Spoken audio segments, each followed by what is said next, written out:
Bonjour à tous. Malheureusement, nous n'avons pas aujourd'hui les résultats des tests de dépistage, donc nous restons à 18 cas positifs en Nouvelle-Calédonie, 17 personnes qui sont guéries et encore une personne qui est au Medipol. Ce matin s'est tenue une séance du gouvernement avec plusieurs textes, dont l'un qui était d'une importance, parce que ça devenait régulier, de demandes sur les différents réseaux sociaux, sur les différents opérateurs, sur l'encadrement du prix des masques. Vous le savez, le gouvernement a voté il y a quelque temps une délibération qui permettait de mettre les masques et les gels hydroalcooliques comme produits de première nécessité. C'était une volonté de la part de l'ensemble des élus politiques et affichée comme telle pour pouvoir les rendre moins chers et accessibles aux Calédoniens. La TGC a également été mise à zéro sur ces produits-là il y a quelque temps et donc il convenait de passer l'arrêté qui encadre aujourd'hui ces différents produits qui sont liés à la crise du Covid-19. Et donc je vais vous donner aujourd'hui les prix qui seront pratiqués, sachant qu'une enquête va être menée par la direction des affaires économiques pendant les 3 prochaines semaines et qui rendra un rapport au gouvernement pour voir si les prix fixés n'étaient pas excessifs ou inférieurs aux marges pratiquées par les différents opérateurs. Pour les différents gels et solutions hydroalcooliques mais également désinfectants, donc le prix de vente au détail ne pourra pas excéder 2200 francs par litre, toutes charges comprises. Les masques de protection sanitaire de toutes sortes, ce qu'on appelle aussi les masques FFP2, ne pourront pas excéder un coefficient de marge de 1,30. Les masques en tissu normé UNSS 1, le prix de vente ne pourra pas excéder 850 francs l'unité. Pour les UNSS 2, de 750 francs l'unité. Donc sur ces différents arrêtés, sur ces différents prix, bien entendu, ils seront disponibles sur le site du gouvernement, mais également sur le site covid19.nc. Le gouvernement a souhaité également, et ce qui n'était pas prévu à l'origine, de réglementer le prix des gants en caoutchouc à 1,30 francs de coefficient de marge. Et donc ces différents prix seront applicables à partir de la publication officielle de l'arrêté qui sera dans les tout prochains jours. Vous le savez, les masques sont disponibles dans les différentes pharmacies, mais également dans différentes enseignes. Mais on a beaucoup de remontées sur le fait que les gens ne savent pas forcément où trouver ce type de masque, à la fois les masques sanitaires, mais également les masques dits en tissu. Donc ce que nous souhaitons faire au gouvernement, c'est de proposer une plateforme numérique qui sera disponible très prochainement, d'ici la semaine prochaine, je l'espère, pour permettre aux Calédoniens de savoir où peuvent se trouver les masques. Et donc, ça sera mis en ligne très prochainement. Cette actualité sur les masques me permet de vous rappeler les conditions de la réglementation et où les masques sont obligatoires suite à l'arrêté signé conjointement par le président du gouvernement et le haut-commissaire.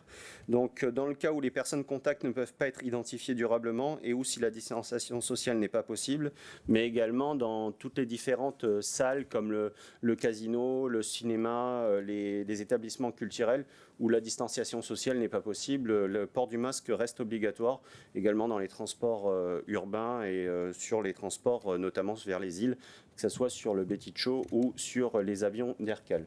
Donc toutes ces informations sont bien entendu disponibles sur les différents supports du gouvernement, à l'instar de l'arrêté qui a été signé par le président du gouvernement. Donc voilà sur la question des masques. Ce que je vous propose, c'est de passer directement à vos questions sur les différents points. Je me retourne vers les journalistes.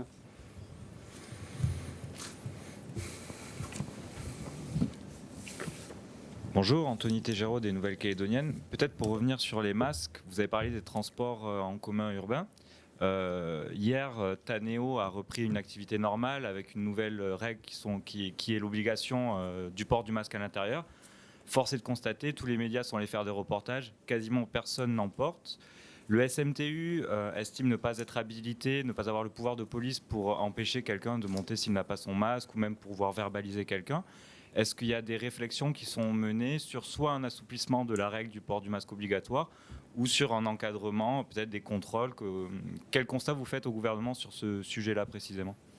Pour être honnête, on fait le même constat que vous, c'est-à-dire qu'on a vu que ça n'a pas marché hier dans les transports urbains. Donc oui, il y a une réflexion de savoir comment on augmente les pouvoirs de contrôle sur ça. Il faut que le SMTU joue son rôle. Le SMTU dispose de subventions des collectivités et donc doit assumer un certain rôle de contrôle quand il y a une décision des collectivités qui est prise de port du masque obligatoire.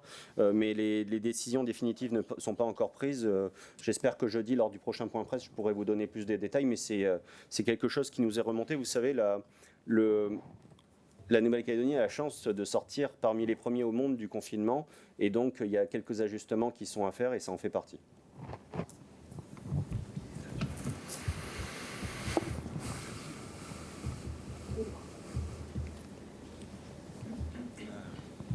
J'ai une autre question qui n'est pas liée directement au sujet du jour, mais qui est liée plutôt à un projet de délibération qui a été annoncé mardi dernier par le gouvernement.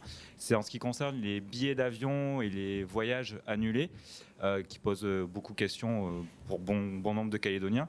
Le projet de délibération qui doit être étudié au Congrès jeudi, si je ne m'abuse, prévoit de proposer non pas un remboursement immédiat, mais un avoir de 12 mois pour les compagnies aériennes type Air Calin ou 18 mois sur les agences de voyage.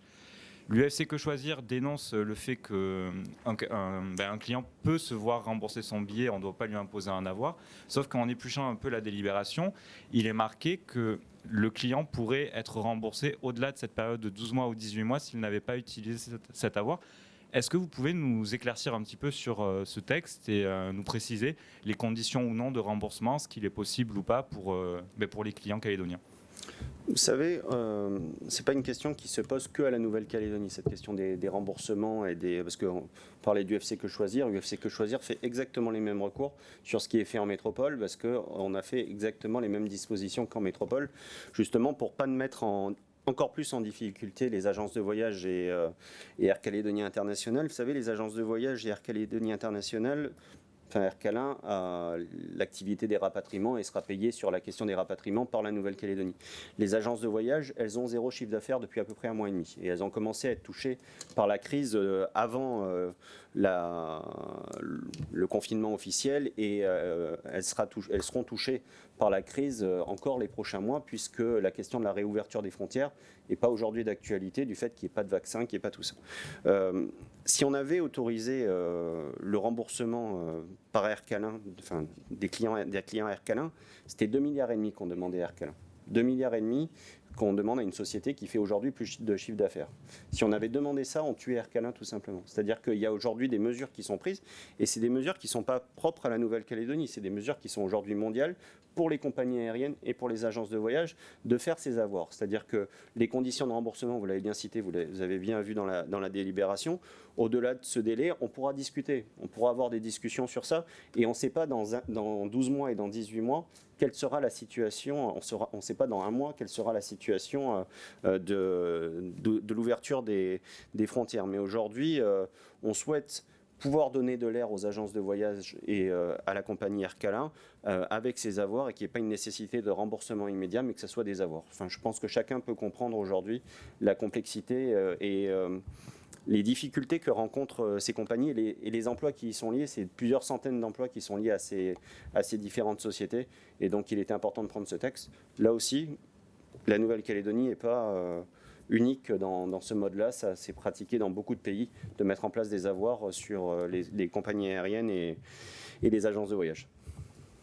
Une personne qui ne peut pas voyager en utilisant son avoir d'ici 2021, par exemple, le texte prévoit une possibilité de remboursement. A priori, oui, mais je crois que étape par étape. Étape par étape, c'est-à-dire que là, on reste vraiment sur la nécessité d'avoir pour le moment. Ensuite, on n'exclut rien par la suite. Vous savez, on apprend chaque jour suffit sa peine sur cette question-là. Là, il était important que ce texte-là puisse passer pour préserver les emplois à la fois de la société Air Calin, mais également des agences de voyage. Et ça ne suffira pas, il faudra qu'on aille plus loin. On mène un travail aujourd'hui en collaboration avec les provinces et avec l'État sur les filières qui vont souffrir après la crise. C'est-à-dire qu'on a mis en place un plan de sauvegarde important différentes mesures des différentes collectivités, mais il y a certains secteurs, dont les entreprises que vous avez citées, mais également les transporteurs touristiques, les prestataires des croisiéristes, qu'il va falloir aider un peu plus. Et donc, les mesures d'avoir ne suffiront pas à pérenniser ça. Le président du gouvernement l'a évoqué avec le président de la République il y a quelques jours, et on l'a évoqué hier soir avec le secrétaire d'État au tourisme et avec la ministre des Outre-mer. Il faudra faire des mesures spécifiques supplémentaires pour nos compagnies aériennes et pour nos agences de voyage. Bonjour, André Roisé, Radio Jido. Déjà, remercier parce que la dernière fois, on est allé visiter au Méridien tout le déploiement que fait le gouvernement pour pouvoir contrôler tout ce qui est transport aérien. Cependant, quand on a visité, il y avait une question qui n'a pas été répondue concernant la requête un peu des coutumiers, concernant les militaires, parce que les militaires ne rentraient pas dans le dispositif qui a été mis en place par les Calédoniens. Donc la question, est-ce qu'au niveau du gouvernement, est-ce qu'il y a une discussion pour que l'État, il respecte aussi le dispositif qui est mis en place par le gouvernement calédonien ? Vous savez, quand on relit le communiqué du Sénat coutumier qui est dit, et j'ai eu l'occasion d'en discuter moi avec le président du Sénat coutumier, ils étaient inquiets des procédures sanitaires et que les autorités sanitaires calédoniennes puissent valider un processus. Et c'est ce que j'avais dit quand j'avais eu l'occasion de faire un point presse et que vous m'aviez posé cette question. Il y avait un travail qui était en cours depuis à peu près 3 semaines avec la direction des affaires sanitaires de la Nouvelle-Calédonie et avec la direction interarmée des affaires sanitaires. Et donc une procédure est en cours d'élaboration et sera validé par un arrêté du président du gouvernement et du haut-commissaire. Et donc ça sera dans les prochains jours. Mais c'est ce que je vous avais dit la dernière fois. Il y a un travail qui était en cours pour protéger au mieux les Calédoniens. Et il y a une discipline qui est un peu plus stricte dans les forces armées, par la nature du métier. Et donc peut-être que ça n'impose pas d'avoir dans des hôtels particuliers le fait de rapatrier les différents militaires et gendarmes. Donc ils peuvent effectuer ça en caserne.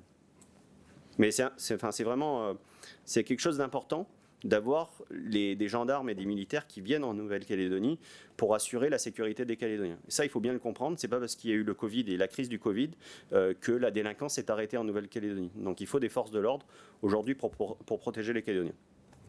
On pose la question parce qu'on a constaté que les règles qui sont posées par le pays, ici en Calédonie, sont réglementaires. C'était vérifié si il n'y a pas d'opposition contre ceux qui doivent venir, mais qu'ils respectent les mêmes process en termes sanitaires. C'était juste cette question-là, du moins vérifier si au niveau de l'armée, ils respectent ce même dispositif. Il n'y a pas de passe-droit pour personne. Il n'y a pas de passe-droit pour personne. Et ce que je vous dis depuis le début, il y a des règles sanitaires qui sont mises en place entre la direction des affaires sanitaires de la Nouvelle-Calédonie et la direction interarmée des affaires sanitaires pour mettre en place le meilleur dispositif qui protège les Calédoniens. Il n'y a pas de passe-droit pour personne, que ce soit des militaires, des médecins, des politiques. Tout le monde est tiré à la même enseigne pour cette question des rapatriements. Et vous savez, ça me permet de...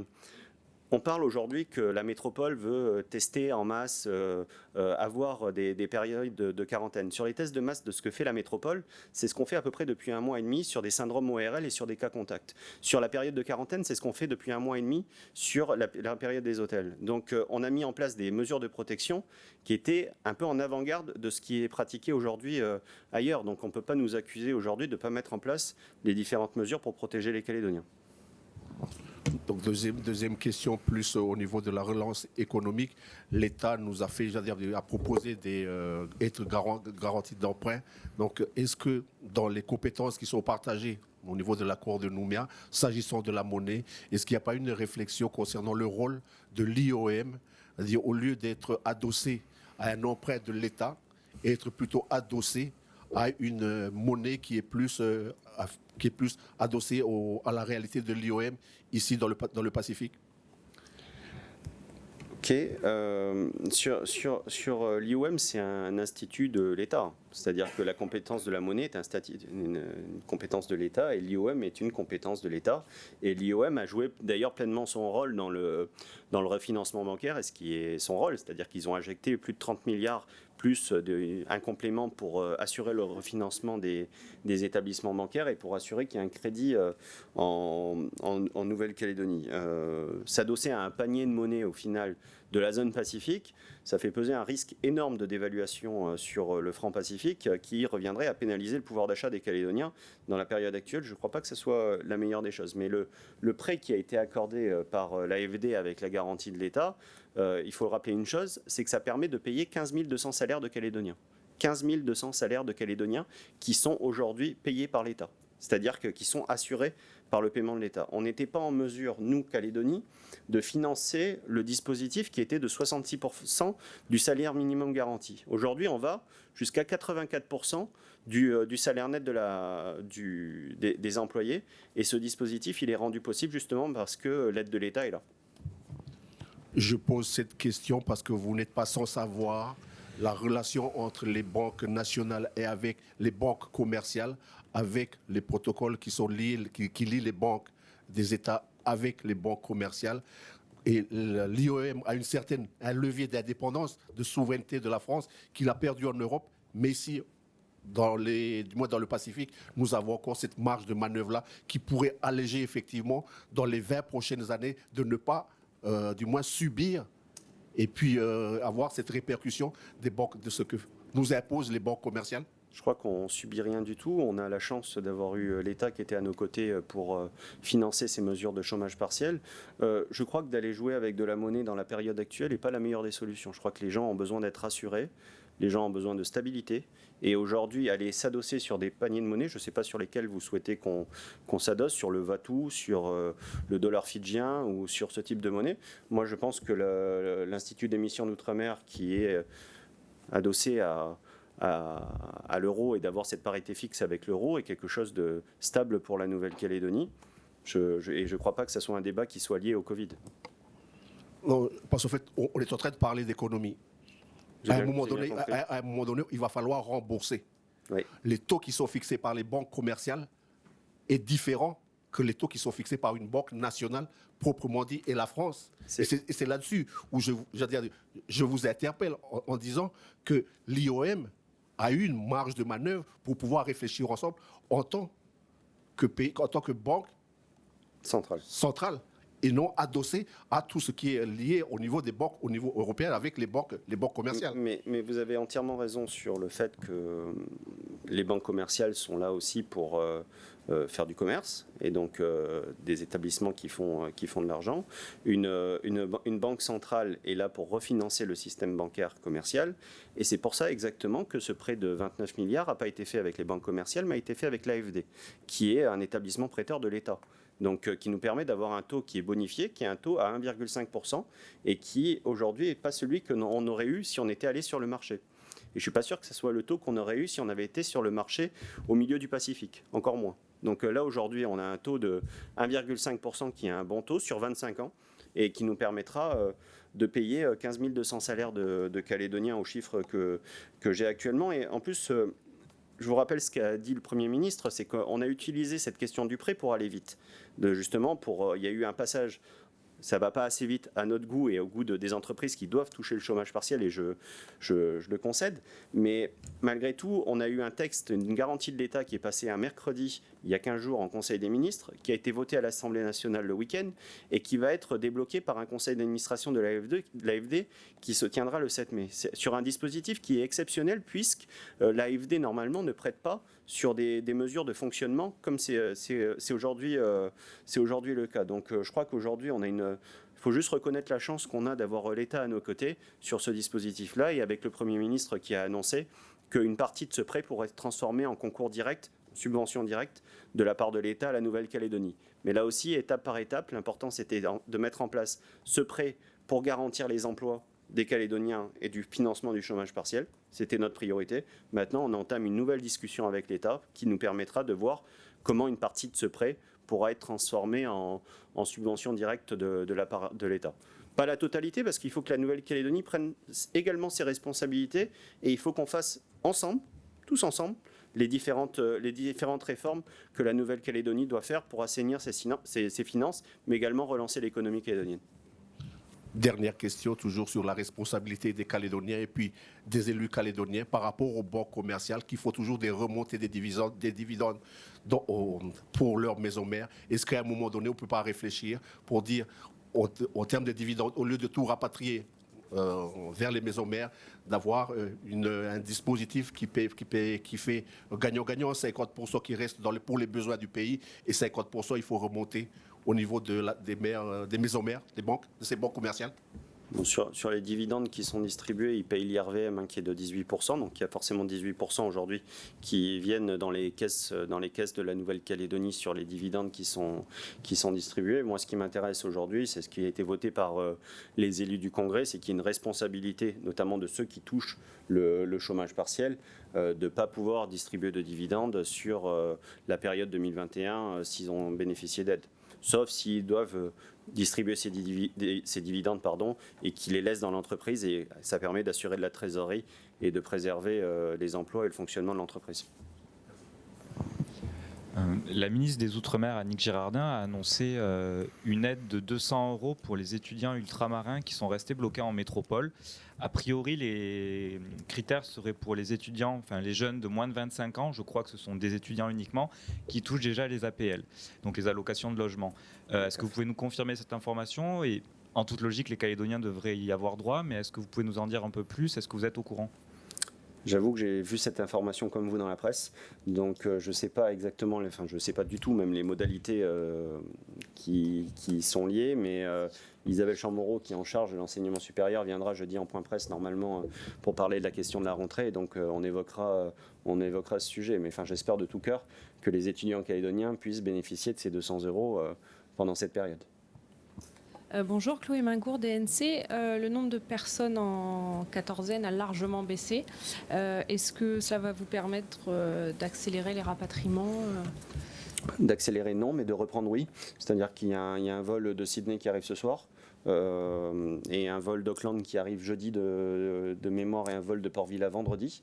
Donc, mais on reste dans la logique des 600 par hôtel. Donc oui. Je ne sais pas si on atteindra 600 parce qu'il y a d'autres personnes qui doivent sortir. Je n'ai pas forcément tous les chiffres. Il y a des vols aussi de la métropole qui doivent reprendre à partir de la semaine prochaine. Mais la cellule rapatriement travaille avec la base des critères qui ont été fixés par le gouvernement. Mais les activités de rapatriement reprennent dès cette semaine avec le vol de Sydney qui doit être presque en train de se poser, je pense.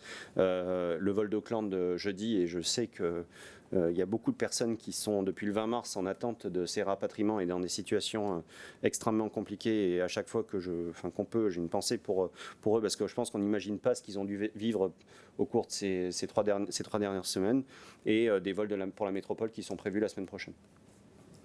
Les établissements culturels et artistiques ont alerté sur leur situation. Est-ce qu'ils ont été reçus par le membre du gouvernement en charge du secteur ? Je ne sais pas s'ils ont été reçus par le membre du gouvernement en charge du secteur. Tout ce que je sais, c'est que quand je vous parle des activités qui pâtissent dans le temps de la crise du Covid, ce n'est pas des gens qu'on oublie. Voilà. Donc j'ai eu l'occasion de recevoir moi le collectif d'événementiel qui s'est créé, sur lequel on doit travailler sur différentes mesures. Malheureusement, ça ne se fait pas dans les 2 jours, quoi, hein. C'est-à-dire que c'est un plan qui doit être fait par filière pour accompagner ces structures, mais je sais que le membre du gouvernement en charge de la culture connaît la situation. Je ne sais pas s'il les a reçus, mais on travaillera ensemble pour proposer un plan sur les activités culturelles.